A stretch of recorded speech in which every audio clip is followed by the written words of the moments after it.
Silipin natin ang mga pangyayari sa katatapos lang na PBA All-Star Week na ginanap sa Calasiao, Pangasinan. Para sa detalye narito ang report ni teammate Paulo Salamatin.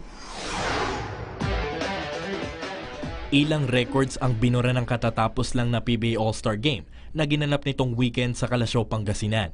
Nakapagtala ng bagong highest winning score at highest losing score ang 2019 PBA All-Star Game matapos talunin ng North All-Stars ang South All-Stars sa score na 185-170.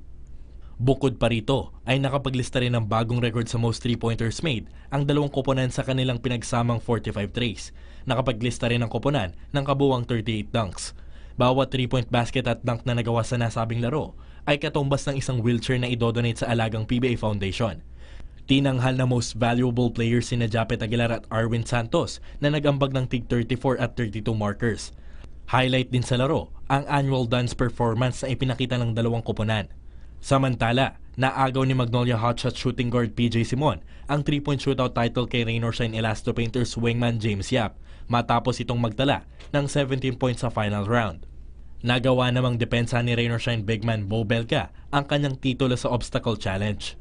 Historic din ang gabi para kay Phoenix Pulse Fuel Masters wingman Ray Guevara matapos masungkit ang kanyang ikilamang slam dunk crown matapos maglista ng perfect 50 points nang talunin si Renz Palma ng Blackwater Elite. Sa ngayon ay katablanan ni Guevara si KG Canaleta sa most number of slam dunk titles sa history ng Skills Challenge competition. Naging mainit naman ang naging harapan ng rookie sophomores versus juniors matapos ang kanilang dikit na labanan.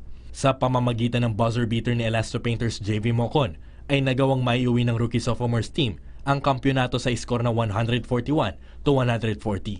Paulo Salamatin, PTV Sports.